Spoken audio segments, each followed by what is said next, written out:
ओम शांति। आज की मुरली में बाबा ने कहा बच्चों को पढ़ाई पर अटेंशन देना है, कभी भी संग दोष में नहीं आना है, संग दोष में आकर के पढ़ाई को छोड़ना नहीं है। कई बच्चे रूठ जाते हैं और फिर बाबा ने कहा किनारा कर लेते हैं, तो ऐसा नहीं करना है। अपना तन मन धन भारत की सेवा में लगाना है, अपना भाग्य बनाना है, बाप को याद करने का पुरुषार्थ करना है। तो आज 25 मई के प्यारे बाबा के महावाक्य हैं। बाबा समझाते हैं, मीठे बच्चे याद में रहने की मेहनत करो तो पावन बनते जाएंगे। अभी बाबा तुम्हें पढ़ा रहे हैं, फिर साथ में ले जाएंगे। बाबा हम बच्चों को साथ ले जाने के लिए आए हैं, तो बाबा को याद करेंगे तो हमें साथ ले जाएंगे। फिर बाबा ने पूछा कौन सा पैगाम तुम्हें सभी को देना है, कौन सा पैगाम तुम्हें सभी को देना है। तो बाबा ने कहा अब घर चलना है, इसलिए पावन बनो। पतित पावन बाप कहते हैं मुझे याद करो तो पावन बन जाएंगे। ये पैगाम सभी को दो। क्या क्या समझा रहे कि ये जो पैगाम बाबा का है ये सभी को देना है। बाबा ने अपना परिचय तुम बच्चों को दिया है, अब तुम्हारा कर्तव्य है बाप का शो करना। क्या करना? बाप का शो करना है। कहा भी जाता है सन शोज फादर, अर्थात पुत्र ही अपने पिता का क्या नाम रोशन करता है ना। तो बाबा ने कहा, तभी कहा जाता है कि इसके पिता ऐसे होंगे। तो इसलिए बाबा ने कहा हमें भी बाबा ने क्या ड्यूटी दी है कि सन शोज फादर, हमें बाबा का नाम बाला करना है। गीत है मरना तेरी गली में, जीना तेरी गली में। ओम शांति। बच्चों ने गीत का अर्थ सुना कि बाबा हम आपकी रुद्रमाला में पिरो ही जाएंगे। ये गीत तो भक्ति मार्ग के बने हुए हैं। जो भी दुनिया में सामग्री है, जप तप पूजा पाठ, ये सब भक्ति मार्ग है। भक्ति मार्ग रावण राज्य, ज्ञान माना राम राज्य। ज्ञान को कहा जाता है नॉलेज, पढ़ाई कहते हैं। भक्ति को पढ़ाई नहीं कहेंगे। उसमें कोई उद्देश्य नहीं होता, उसमें कोई एम नहीं होता कि हम ये बनेंगे। उसमें तो जो सुना है उसको हम पढ़ते आए हैं, सुनते आए हैं। तो बाबा ने कहा राजयोग सीखना ये पढ़ाई है। पढ़ाई एक जगह स्कूल में पढ़ी जाती है, भक्ति में तो दर दर जाना पड़ता है। मंदिर में जाएंगे, मस्जिद में जाएंगे, तीर्थ आदि करेंगे, क्या क्या कुछ करते हैं ना, माला फेरते हैं, ये सब करते हैं। बाबा ने कहा पढ़ाई माना पढ़ाई, तो पढ़ाई पूरी रीति पढ़नी चाहिए। बच्चे जानते हैं हम स्टूडेंट हैं। बहुत है जो अपने को स्टूडेंट नहीं समझते हैं, क्योंकि पढ़ते ही नहीं हैं, ना बाप को समझते, ना शिव बाबा को सदगति दाता समझते हैं। ऐसे भी हैं जिनकी बुद्धि में कुछ बैठता ही नहीं है। बाबा तो हम बच्चों को इतना समझाने आए, लेकिन बाबा ने कहा कई बच्चे ऐसे भी जिनकी बुद्धि में कुछ समझते ही नहीं है। ये राजधानी स्थापन हो रही है, उसमें सभी प्रकार के होते हैं। बाबा आए हैं पतितों को पावन बनाने। बाप को बुलाते भी हैं, हे पतित पावन आओ। अब बाप कहते हैं पावन बनो और बाप को याद करो। क्या कहते हैं बाबा? पावन बनो और बाबा को याद करो। हर एक को पैगाम देना है बाप का। इस समय भारत ही वैशाल्य है, पहले भारत ही शिवालय था। अभी तो दोनों ताज नहीं है, ना प्योरिटी का है ना पीस का है। बाबा ने कहा ये भी तुम बच्चे जानते हो। अब पतित पावन बाप कहते हैं मुझे याद करो तो तुम क्या बन जाएंगे? पतित से पावन बन जाएंगे। याद में ही मेहनत है। बाबा ने कहा और तो कुछ मुश्किल नहीं है, याद में ही मेहनत लगती है। पढ़ने अथवा याद की यात्रा सीखने में ना बहुत कम है जो याद में रहते हैं। देखो भक्त माला भी देखो कितनी थोड़ी है। जैसे बाबा ने कहा धन्ना भक्त है, नारद का नाम है, मीरा का नाम है, ये सब क्या शिरोमणि भक्त में आते हैं। इनमें भी सब तो नहीं आकर पढ़ेंगे, वही पढ़ेगा जिन्होंने कल पहले पढ़ा था। बाबा ने कहा वही आकर के यहाँ ज्ञान लेते हैं, वही समझ सकते हैं। कहते भी हैं बाबा, हम आपसे कल पहले भी मिले थे, पढ़ने अथवा याद की यात्रा सीखने के लिए। अभी बाबा आए हैं तुम बच्चों को ले जाने के लिए। समझाते हैं तुम्हारी आत्मा पतित है, इसलिए बुलाते हैं। किस लिए बुलाया? पतित हो गए, अब हमको पावन बनाओ बाबा, ये हमने ही पुकारा है। अभी बाप आए हैं तुम बच्चों को ले जाने के लिए। समझाते हैं तुम्हारी आत्मा पतित है। अब बाप कहते हैं मुझे याद करो, पवित्र बनो। बाबा पढ़ाते हैं, फिर साथ में ले जाते हैं। बच्चों के अंदर तो बहुत खुशी होनी चाहिए। किस बात की खुशी? बाबा हम बच्चों को पढ़ा रहे हैं। कृष्ण को बाप नहीं कहेंगे, कृष्ण को पतित पावन नहीं कहेंगे, ये किसी को भी नहीं पता कि बाप किसको कहा जाता है। और फिर वे ज्ञान कैसे देते हैं ये तुम ही जानते हो। बाप अपना परिचय बच्चों को ही देते हैं। नए नए कोई बाप से नहीं मिल सकते, क्योंकि बाबा ने कहा नए नए आते उनको समझ नहीं आती कि इनके तन में शिव बाबा आते हैं, ब्रह्मा बाबा के तन में। बाप कहेंगे सन शोज फादर, बच्चे ही बाप का शो करेंगे। बाप को कोई से भी मिलने बात करने का नहीं है, पर इतना समय बाबा नए नए से मिलते रहते हैं। बाबा ने कहा ये भी ड्रामा में था। ढेर आते हैं, मिलिट्री वालों के लिए बाबा ने समझाया है उनका भी उद्धार करना है, उनको भी धंधा तो करना है ना, नहीं तो दुश्मन वार कर लेंगे। और उनका ये भी उनकी ड्यूटी है ना। सिर्फ बाबा को याद करना है। गीता में है जो युद्ध के मैदान में शरीर छोड़ते हैं वो स्वर्ग में जाते हैं, परंतु बाबा ने कहा स्वर्ग में ऐसे नहीं जा सकते। स्वर्ग में जाने के लिए बाबा ने कहा वो दैवी गुणों की धारणा करनी पड़ेगी, पवित्र बनना पड़ेगा, तभी जा सकेंगे। सिर्फ बाबा को याद करना है। गीता में है बाबा ने कहा स्वर्ग स्थापन करने वाला भी जब आता है तब ही जाएंगे, ऐसे कोई जा ना सके।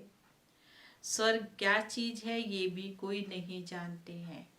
अभी तुम बच्चे 5 विकारों रूपी रावण से युद्ध करते हो। किससे हमारी युद्ध? अभी 5 विकारों से हमारी युद्ध है। बाबा कहते हैं अशरीरी भव, अपने को आत्मा निश्चय कर मुझ बाप को याद करो, ऐसे कोई कह ना सकेगा। अब सर्वशक्तिमान एक बाप के सिवाय कोई कह ना सके, ब्रह्मा विष्णु शंकर को भी नहीं कह सकते हैं। ऑलमाइटी तो एक ही बाप है। वर्ड ऑलमाइटी अथॉरिटी, ज्ञान का सागर, एक बाप को कहा जाता है। ये जो साधु संत आदि हैं, बाबा ने कहा ये किसके अथॉरिटी हैं? ये तो शास्त्रों की अथॉरिटी हैं। भक्ति की भी अथॉरिटी नहीं कहते हैं। बाबा का भक्ति में अथॉरिटी नहीं होती, शास्त्रों की अथॉरिटी है। उन्हों का सारा मदार शास्त्रों पर है ना। समझते हैं भक्ति का फल कौन देते हैं? भगवान देते हैं। भक्ति कब शुरू हुई कब पूरी होती है ये पता नहीं है। भक्त समझते हैं भक्ति से भगवान राजी होता है। भगवान से देखो कितना मिलने की इच्छा रखते हैं, परंतु बाबा ने कहा क्या वो भक्ति से पूरी हो जाती है? भक्ति से राजी होगा? जरूर उनकी ही भक्ति करेंगे तब ही राजी होगा ना। तुम शंकर की भक्ति करो तो बाप कैसे राजी होगा? अब उनका बाप तो तभी राजी होगा जब बाप को याद करेंगे। तो उन्होंने कहा जिसका जो भक्त होगा उसको उस रूप में जिस रूप में वो चाहता है याद करना, तभी वही वो होगा ना राजी। बाबा ने कहा अगर हनुमान की भक्ति करते हैं तो हनुमान राजी होगा, शंकर की भक्ति करेंगे तो शंकर राजी होगा। तो बाबा ने कहा राजी होने में क्या होता है? दीदार हो जाता है, बाकी मिलता कुछ नहीं है। बाप कहते हैं मैं भले साक्षात्कार कराता हूँ। अब ये साक्षात्कार भी कौन कराते हैं? बाबा ही कराते हैं ना।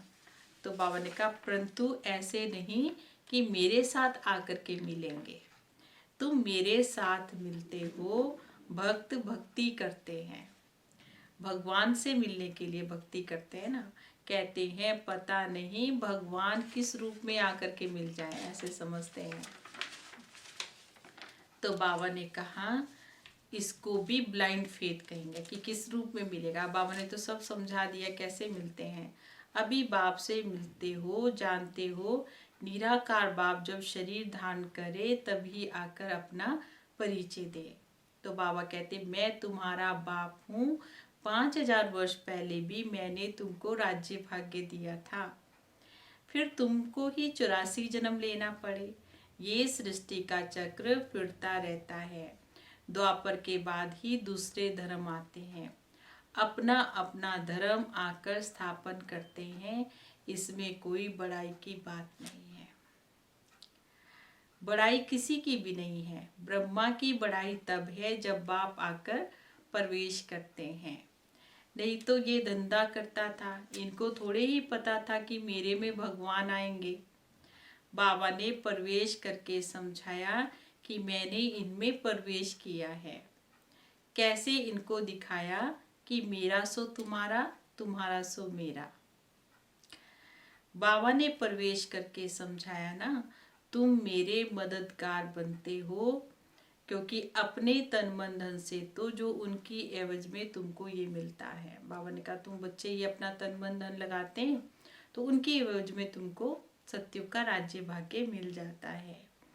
बाबा कहते हैं देखो मैं साधारण तन में प्रवेश करता हूँ। देखो ये तो अपने जन्मों को भी नहीं जानता था, ब्रह्मा बाबा के लिए बाबा कह रहे हैं। तो ये तो अपने जन्मों को भी नहीं जानता था, परंतु मैं कब आता हूँ, कैसे आता हूँ, ये किसी को भी पता नहीं है। अब तुम देखते हो साधारण तन में बाप आए हुए हैं। किस में आए हैं? साधारण तन में। इनके द्वारा तुमको ज्ञान और योग सिखाता हूँ। ज्ञान तो देखो कितना सहज है ना। नरक का फाटक बंद हो, स्वर्ग का फाटक कैसे खुलता है ये भी तुम जानते हो। द्वापर से रावण राज्य शुरू होता है, अर्थात नरक का द्वार खुलता है। नई और पुरानी दुनिया को बाबा ने कहा आधा आधा में रखा जाता है। तो अब बाप कहते हैं मैं तुम बच्चों को पति से पावन होने की युक्तियां बताता हूँ। बाबा को याद करेंगे तो जन्म जन्मांतर के पाप क्या हो जाएंगे? नाश हो जाएंगे। इस जन्म के पाप भी बताने हैं बाबा को। क्या कह रहे हैं बाबा? इस जन्म के भी पाप बताओ बाबा को। बाबा ने कहा याद तो रहते हैं ना कि क्या क्या पाप किए हैं। बाबा ने कहा पाप तो किए हैं, क्या क्या दान पुण्य किया है इसको देखो, अपने छोटेपन का पता है। बाबा ने ब्रह्मा बाबा के लिए कहा कि देखो इनको छोटेपन का सब पता है। तो बाबा कहते हैं कृष्ण का नाम तो सांवरा है और गोरा। बाबा ने कहा सांवरा और गोरा कैसे बनते हैं ये तो बाबा ने कहा तुम बच्चे जानते हैं, इनका अर्थ कभी कोई की बुद्धि में नहीं आएगा। नाम श्याम सुंदर है तो चित्र भी कैसा कर दिया? बाबा ने कहा चित्र काला कर दिया। देखो रघुनाथ के मंदिर में देखो वहां भी काला, हनुमान का मंदिर देखो वहां भी काला, सबको काला। बाबा ने कहा शिव के मंदिर में जाओ वो भी काला। ये है ही पति दुनिया। बाबा ने कहा जैसे मनुष्य जैसी उनकी सोच वैसे ही सारे बाबा ने कहा जो देवी देवताओं के चित्र है वो भी वैसे बना दिए। अभी तुम बच्चों को ये फिक्र है हम सांवरे से गोरा बनेंगे, इसलिए तुम बाबा की याद में रहते हो। बाप कहते हैं ये अंतिम जन्म है, मुझे याद करेंगे तो पाप भस्म हो जाएंगे। क्या समझा रहे बाबा? मुझे याद करेंगे तो क्या हो जाएंगे? पाप भस्म हो जाएंगे।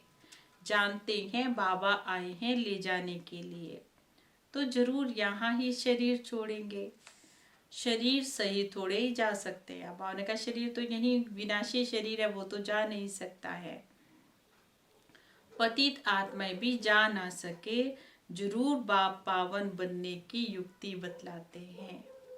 तो बाबा कहते हैं मुझे याद करो तो विकर्म विनाश होंगे। भक्ति मार्ग में देखो कितनी अंधश्रद्धा है। बाबा ने कहा कितनी अंधश्रद्धा से याद करते हैं।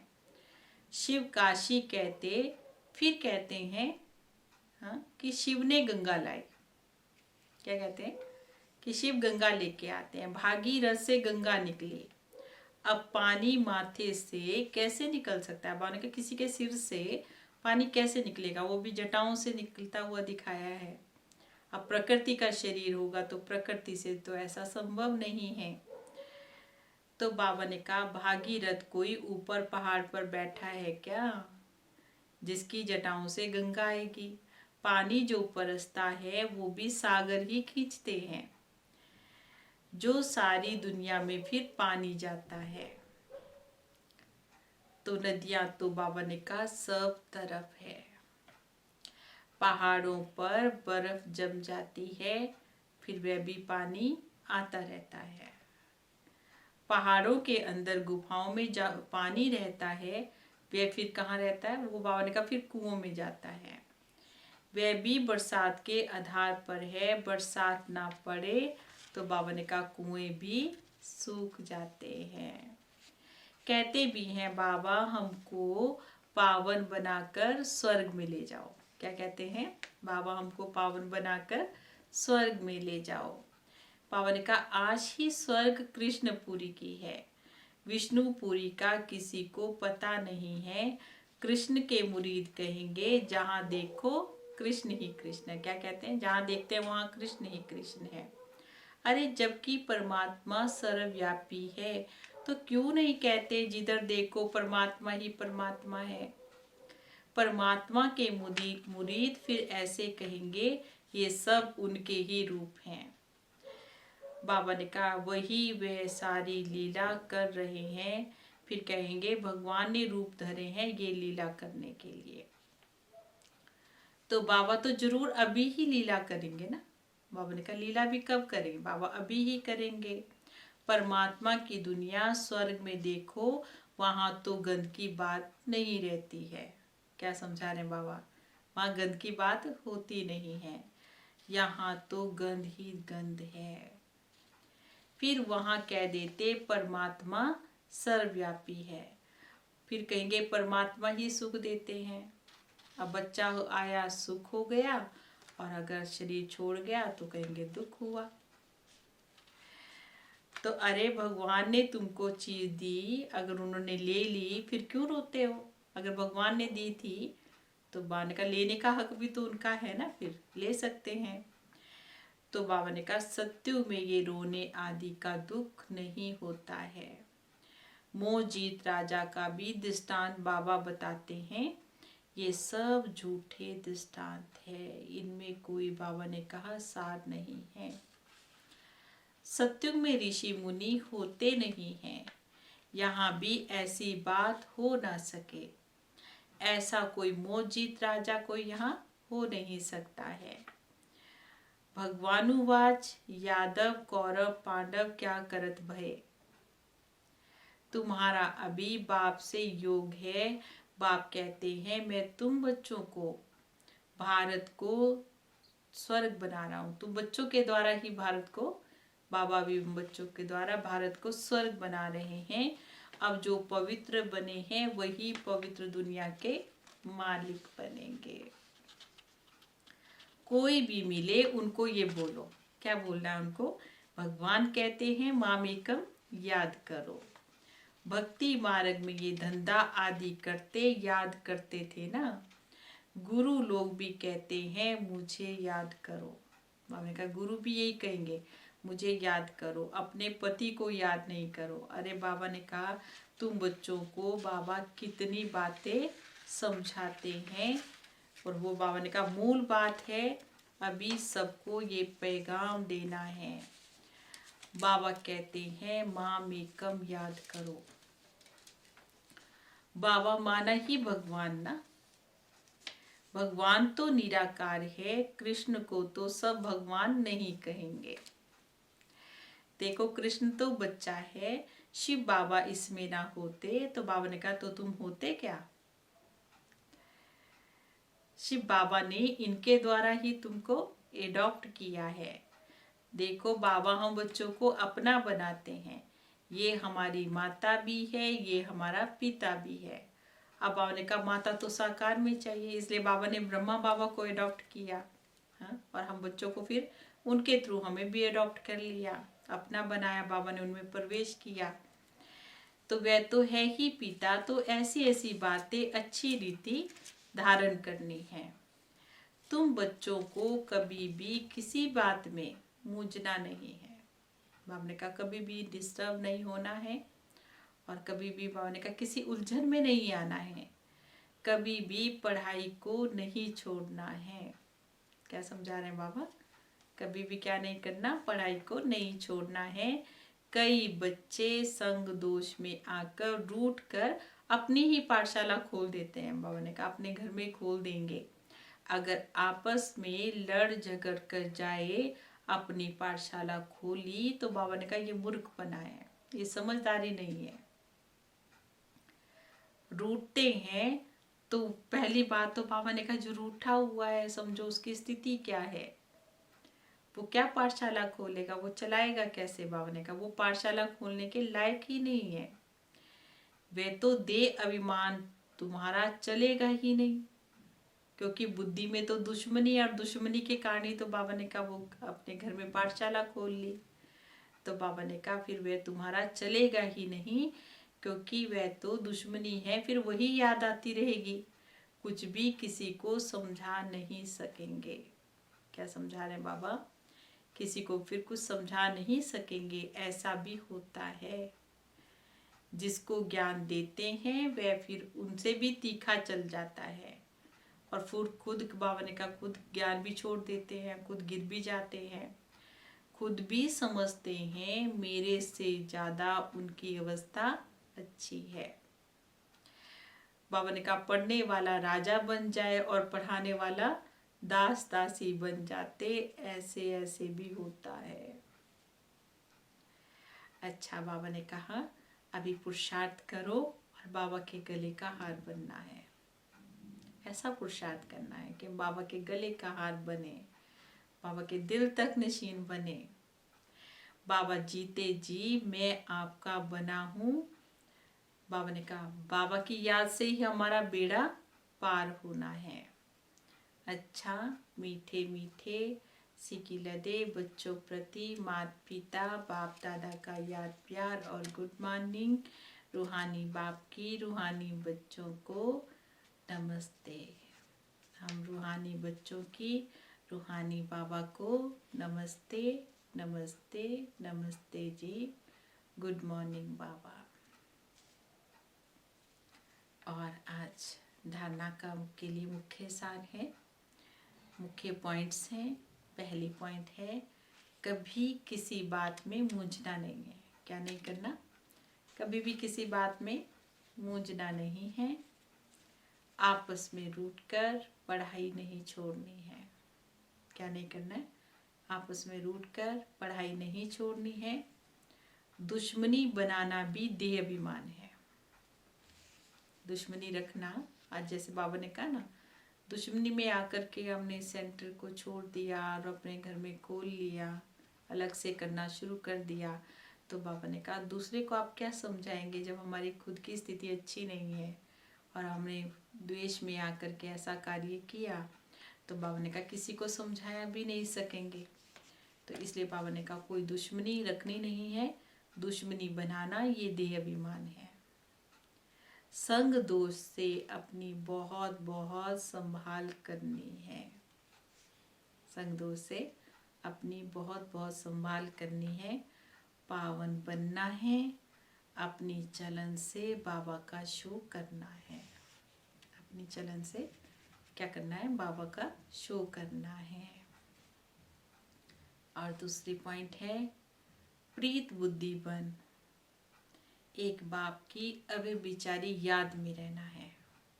प्रीत बुद्धि बन, एक बाप की अव्यभिचारी याद में रहना है। तन मन धन से बाबा के कार्य में मददगार बनना है। अपना तन भी बाबा की सेवा में लगाना है, मन को भी बाबा की सेवा में लगाना, और धन भी बाबा ने कहा यथाशक्ति जो हम कर सकते हैं वो बाबा की सेवा में लगाना है। और आज का वरदान है स्वयं को स्वयं ही परिवर्तन कर, स्वयं को स्वयं ही परिवर्तन कर विश्व के आधार मूर्त बनने वाले श्रेष्ठ पद के अधिकारी भव। स्वयं को स्वयं ही परिवर्तन कर विश्व के आधार मूर्त बनने वाले श्रेष्ठ पद के अधिकारी भव। श्रेष्ठ पद पाने के लिए बाप दादा की यही शिक्षा है, बच्चे स्वयं को बदलो। बाबा हमेशा बच्चों को क्या कहते हैं, बच्चों खुद को बदलना है हमें, दूसरों को हम बदलें वो खुद बदल जाएगा। अगर हम खुद बदल गए होंगे तो दूसरा भी हमें देख करके बदल सकता है।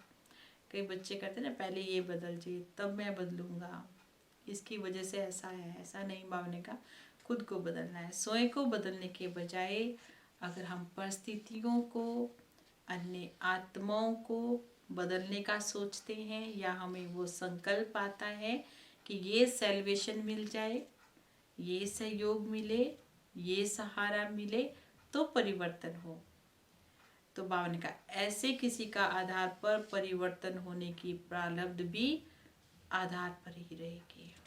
ये अंडरलाइन करना कि अगर हमने किसी का आधार लिया है ना कि ऐसा हो, हाँ, ये सहयोग मिले, ये सहारा मिले, तो बाबा ने कहा उस परिवर्तन होने की प्रारब्ध भी फिर आधार पर ही रहेगी। उसको भी तो मिलेगा ना उसका शेयर, क्योंकि जितनों का आधार लेंगे उतना जमा का खाता शेयर्स में बंटेगा।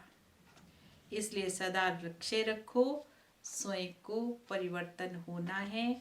मैं स्वयं विश्व का आधार मूर्त हूँ। और स्लोगन है संगठन में उमंग उत्साह और श्रेष्ठ संकल्प से सफलता हुई पड़ी है। संगठन में उमंग उत्साह और श्रेष्ठ संकल्प से सफलता हुई पड़ी है। ओम शांति।